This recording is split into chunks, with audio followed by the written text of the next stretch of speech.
ফজরের 2 রাকাত সুন্নাত এ পুরো দুনিয়া আর দুনিয়াতে যা কিছু আছে সব কিছুর চাইতে উত্তম।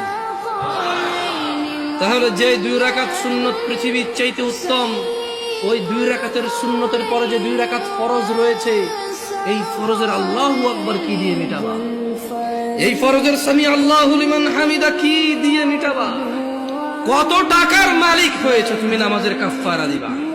যেখানে সুন্নত 2 রাকাতের মূল্য পুরো পৃথিবীর সমস্ত সম্পদ বিক্রি করে যদি একটা স্বর্ণ কিনা হয়, ওই স্বর্ণকে যদি এক পাল্লা রাখা হয়, আর ফজরের 2 রাকাত সুন্নতকে যদি এক পাল্লা রাখা হয়, ফজরের 2 রাকাত সুন্নত ভারী।